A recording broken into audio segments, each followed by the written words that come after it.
Blöthar, how are you, my friend? I am freaking great. Last time you guys were here, you put on one hell of a show and even killed our jerk Prime Minister. But you left quite a few people alive and a few monuments standing. Are you returning to Australia to finish the job? Is that the mission?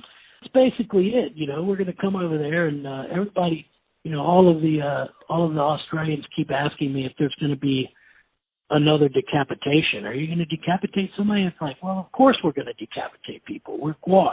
That's what we do. We're going to rip people's arms off. We're going to then beat them to death with their ripped off arms.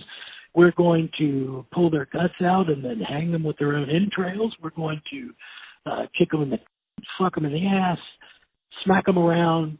It's going to be a blast. That's what GWAR does. We rip arms off. We rip faces off. We kill the audience. We kill the people who come up and try to fucking stop what we're doing. You know, GWAR is an elemental force of nature. And we bring fun and chaos wherever we go. And, you know, that's exactly what we're going to bring it back to Australia. We haven't been there. This is only the second time that we're there. So, you know, you're right. There's a lot of people who still need to be slaughtered. And I can't wait to see. There's nothing better than looking at a face of GWAR, the face of GWAR fans, as they slowly realize that they've never seen anything like this in their lives. So it'll be fun. Absolutely, man. And, of course, the latest GWAR album, The Blood of Gods, came out in October, and it is, of course, the first without Odorous. So where does the story of the album take GWAR this time around? Well, I mean, the story behind the album is essentially GWAR struggling to deal with there's kind of two things that this record is about. One is the central question that this record asks is, you know, how can we go on? You know, can GWAR go on? Can GWAR continue to be? And the answer, I think, is overwhelmingly yes. GWAR is possibly the most resilient rock band ever existed.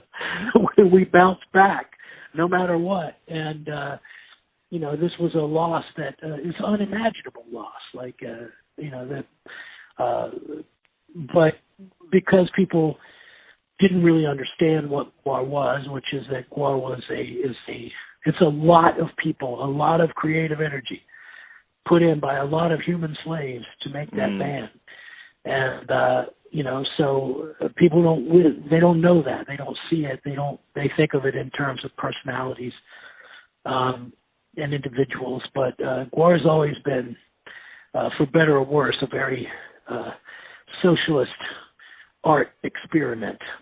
And you know, I mean, the story of the blood the blood of gods deals with thematically a lot of you know, struggling to keep up with humanity's depravity. You know, I mean, GWAR is actually astounded at just how, you know, we can't keep up anymore. You know, what do you do to shock people in an age when you can turn on the television or flip on the internet and see someone actually being beheaded, or seeing, you know, people thrown off of buildings that are, you know, tied to chairs, or see people murdered and mutilated, and just, you know, humans sort of endless quest for depravity. I mean, GWAR's always been impressed by that, but, you know, I mean, it's not like humans got more perverted with time, but certainly everybody knows. Yeah, I mean, they were perverted from the beginning, but now, you know, everybody knows about it, and everybody knows about everything, and there aren't any secrets in the world anymore. And GWAR is struggling to sort of keep up with the pace with which humans are destroying themselves. And GWAR finds themselves in the strange position of being an elemental force, like I mentioned, you know, aligning themselves in some way with the earth, you know, with this place, and recognizing humans as a virus, you know, something that just, you know, GWAR's never really wanted to destroy the planet. GWAR just wanted to kill humans and well, first we made humans, which was a horrible mistake. Then we wanted to kill them, and then we wanted to fucking fly to outer space, and leave the place. But that doesn't mean that we want humans to fuck it all up. So, yeah, I mean, that's sort of, those are some themes that run through the songs on that record. Where does GWAR stand on the whole Trump, Kim Jong, what's his name? Kardashian? I don't know. Kim Jong-un or... Kardashian. Anyway, where's GWAR stand on that? I mean, do you think nuking the world is going to be... It's lazy? Do you think it's a lazy way of doing it? They could slay a little slower? Well, I mean, I like... I like the spirit. I mean, certainly if GWAR... It's funny because everybody's like, oh, you guys are all anti-Trump, and I mean, we don't give a shit. Like, GWAR doesn't care about Donald Trump, except for the fact that he's funny. I mean, he's fucking hilarious. Like, how he's this ridiculous little self-obsessed Cheeto that, we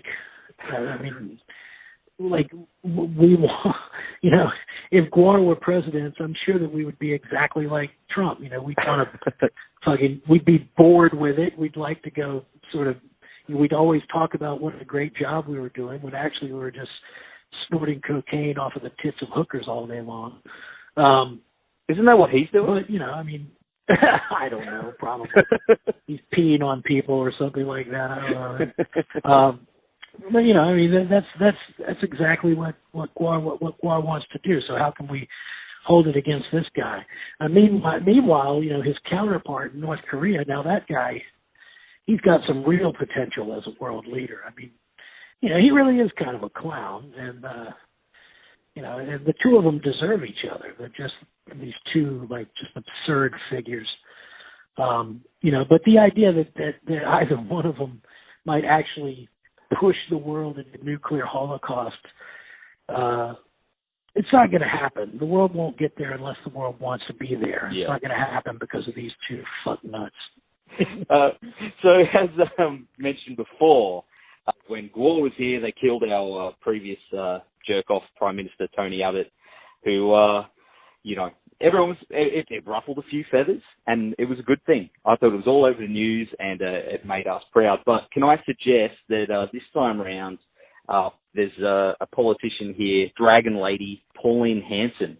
She doesn't like people from different countries, especially Antarctica and outer space. So can you do something about that? Is she cute? No. No, she looks like Donald Trump. She's like our Trump, man, to be honest. So just a little suggestion there, man. I think that would definitely piss off some people, but I think it'd get people pretty happy down here. Yeah, well, maybe we should kick her in the. She looks like she needs it. Yeah. Do you know much about her? Have you heard that? I know that she has a shock of stupid-looking red hair. Yeah. And she wrote some stupid books, Untamed and Unashamed. That's How right. to explain. At least she rhymes, that's pretty good. She's supposedly a racist. I know that about. I will probably take that suggestion, to be honest with you. I mean, it's no fun to smack around Malcolm Turnbull or rip the tits off of Julie Bishop. Nobody gives a shit about that. Of course, man. You've been touring around the world. Killing things, slaying things, enslaving things in heavy armor for many, many years. It must get pretty tiring, especially doing those summer festivals and things like that. How do you guys, stay in shape? How do we stay in shape? Well, I mean, it must get pretty full on, man. What the fuck is a milk bar? Jeez, people have milk bars? What the fuck is a milk bar? Are you Googling it? Yeah, milk bar and tuck shop. What's a tuck shop? Sounds like a place where you hide your wiener. Hide your wiener at the tuck shop and then go suck down some milk bar shit. It's fucking crazy. Yeah, I mean, well, how do we stay in shape? Well, I mean, when we go to Australia, I'm sure we'll spend some time chasing around cheap, floozy wallabies wearing tube tops and trying to fucking have an orgy with wallabies and koala bears. But here in the States, when we want to relax, or to stay in shape. I mean, first of all, GWAR's not really in shape. I mean, take a look at Beefcake. I mean, he's a fat fuck. He eats anything he can get his hands on. I'm not exactly one to be calling the pot black because my kettle is pretty damn expansive itself. I've got a massive 500-inch waistband. GWAR is the fattest. Yeah, that's right. People talk about GWAR. GWAR is the heaviest band in the universe. Maybe not musically, but by sheer weight, we're the heaviest band there is. So, and Beefcake and I just definitely up that average, Postulus is a bit of a health nut, and Jizmac just kind of, the guys who, you can see them. They say they go to the gym and work out, but all I ever see them do is hang around in the locker room trying to get a glimpse of other man's wieners. Well, man, it's definitely going to be pretty warm down here, I think, by the time you guys get down here. So, I don't know if you've got a summer armor. Is that a thing? You guys got summer armor? Yeah, man, I'm going to go fish. Yeah, there's summer armor. I'm going to try to go fishing when I'm there, man. Every day, that's all I like to do is fish. That's what Blöthar does. He fishes. Awesome. Well, there's plenty of fish down here, man. Plenty of great whites and all that kind of thing to wrestle. In Adelaide. We're going to Adelaide. We can't wait. The battle for Adelaide. Yeah, that sounds like that's where it's all going down. And, of course, man, Brisbane. Brisbane is where I'll be seeing you guys on April 24. And I really can't wait for that gig, man. So, dude, once again, thanks so much for taking the time to be on the show. And until then, hail Odorous and hail GWAR. All right. Talk to you later.